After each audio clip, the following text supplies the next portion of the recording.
आप कब तक दलित और महादलित पे अत्याचार करते रहेंगे? कब तक दलितों की हत्या होती रहेगी? कब तक दलितों की मॉब लिंचिंग होती रहेगी? और कब तक दलित के ऊपर शोषण होता रहेगा?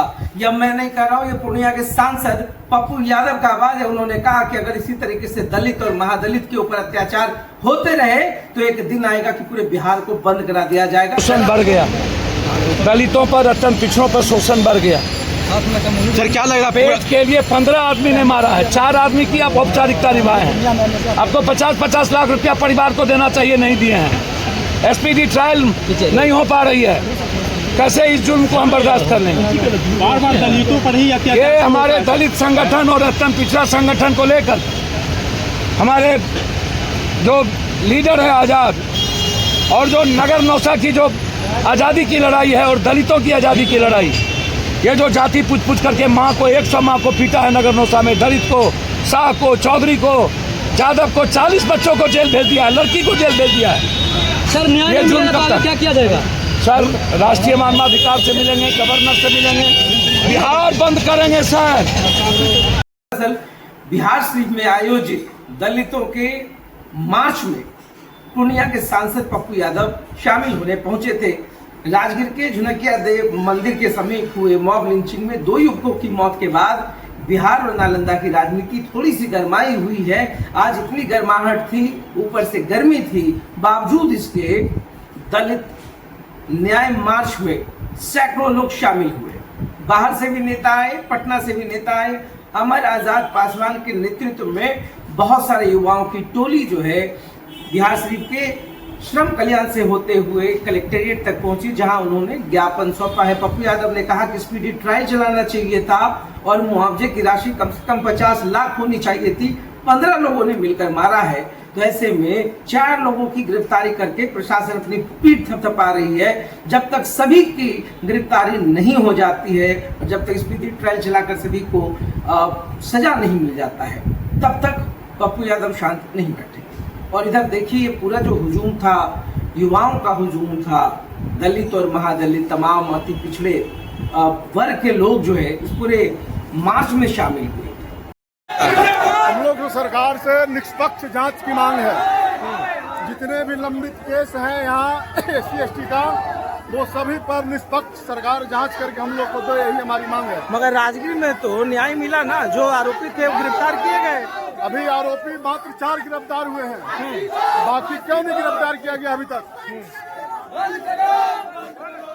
श्रम कल्याण से उतरा पूरा व्यापक व्यवस्था था। जिला प्रशासन अपनी तरफ से काफी मुस्तैद थी, मगर शांतिपूर्वक ये मार्च जो है कलेक्टेरिएट तक पहुंचा और प्रतिनिधि जाकर के वहां पर प्रभारी DM से मिलकर अपनी बात को रखे और ज्ञापन सौंपकर लौट आए।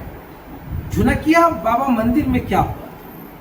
इससे पहले भी मैंने खबर बताई थी कि किस तरीके से वहां पर जो तथाकथित संत लोग हैं या साधु रहे, उनके और उनके सहयोगियों ने मिलकर मलमास मेला के आखिरी दिन 2 युवकों की पिटाई इसलिए कर दी क्योंकि उनको चोरी का शक था। और चोरी का शक ऐसा निकला कि सभी ने मिलकर 2 युवकों को इतनी बुरी तरीके से पिटाई की कि दोनों की मौत हो गई। उबाल बढ़ता गया दीपनगर थाना क्षेत्र का। दोनों युवक श्रवण और पिंटू वहां पर मेला देखने गया था। अब पूरे मामले में जिस तरीके से समाज में मॉब लिंचिंग की घटना घटी, ये सही में बहुत ही दुर्भाग्यपूर्ण रहा, क्योंकि ये जो भीड़ होती है और भीड़ तंत्र अगर न्याय करने लगे तो फिर जुडिशियरी कोर्ट का अपना एक महत्व होता है।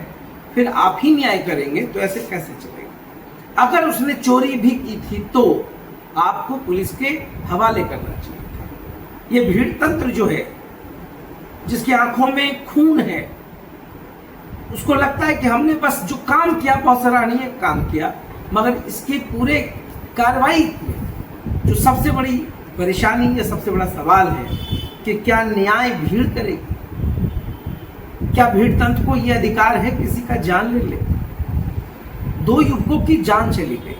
अब उसके पीछे के बैकग्राउंड को आप समझने की कोशिश करें तो दोनों मजदूरी करता है, परिवार है, संतान है, वो किसी का बेटा है, किसी का भाई है। और ऐसे में ये जो पूरी घटना घटी है, इससे बहुत सारे सवाल भी खड़े। जहाँ पर न्याय की बात होती है, जहाँ पर करुणा की बात होती है, जहाँ पर इंसानियत की बात होती है, जो साधु समाज जो बैठकर प्रवचन देते हैं, इंसानियत का पाठ पढ़ाते हैं, अगर वो निर्दयी हो जाए, अगर उनके हाथों से हत्या हो जाए, तो फिर उसे क्या कहें?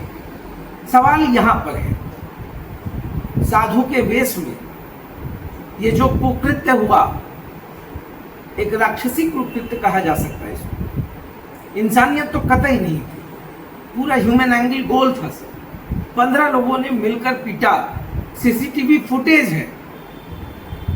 और जो सबसे बड़ा सेंटर था वो झुनकिया बाबा मंदिर का जो परिसर था, वहाँ के संत कहते रहे कि यहाँ पर कुछ नहीं हुआ, मगर सीसीटीवी फुटेज ने तो तमाम चीज़ों को सामने लाकर रख दिया। ये सभी हम लोग जो भी इस धरती पर हैं, सभी इस समाज के हिस्सा हैं। और मैं बार बार कहता हूँ कि शिक्षा वो है जो आपके मन में ऊर्जा दे, शिक्षा वो है जो आपके मन को स्पार्क करे, शिक्षा वो है जो आपके मन में पॉजिटिव वाइब्स लाए, शिक्षा वो है जो आपके दिल में करुणा लाए, शिक्षा वो है जो आपके दिल में उदारता लाए, और शिक्षा वो है जो आपके हुनर, हाथों को हुनर दे। और तब नौकरी की बात। मगर आप कैसे शिक्षित हैं? आप कैसे समाज को रास्ता दिखाएंगे? आप धर्म और न्याय की बात कैसे करेंगे जब आपके दिल में उदारता ही नहीं था? हाँ, एक चीज था, मारने का हुनर था, आपने मारा और निर्दयता से मारा। तो आज ये जो पूरा आक्रोश है, आज इसी वजह से है। और इसका राजनीतिकरण होगा, क्योंकि हर मुद्दों के पीछे एक राजनीतिकरण का जो विषय होता है वो छिपा होता है। आज इसीलिए सभी को मौका मिला, क्योंकि ऐसी घटना घटी जो नहीं होनी चाहिए थी। और मैं बार बार कहता हूं कि इंसाफ देने का काम कानून का है, और ऊपर का कानून उसके हाथ में है, वो इंसाफ करता है। धरती पे न्याय के लिए कोर्ट है, पुलिस है। ये मॉब लिंचिंग का ट्रेंड अच्छा नहीं है, बिल्कुल ये घटना शर्मसार करने वाली है। और ऐसे में अयोध्या धाम, अयोध्या नगरी से पहुंचकर राजगीर में इतने वर्षों तक धर्म का ही पाठ तो पढ़ा रहे थे, जिनकी गिरफ्तारियां हुई हैं। तो अब तो 4-5 लोगों की गिरफ्तारियां हुई, मगर जो भी हुआ ये घटना बहुत ही दुर्भाग्यपूर्ण रहा है। और ऐसे में ये जो न्यायिक मार्च निकला है, ये ठीक है, समाज है, समाज में गलत होगा, आवाज उठेंगे। अब जिला प्रशासन क्या करती है वो देखते हैं, और आगे में ऐसी घटनाएं भविष्य में ना घटे, इस पर समाज चिंतन करे, सोचे कि हम किस ओर जा रहे हैं। तो देखते रहिए साथ। बहुत बहुत धन्यवाद।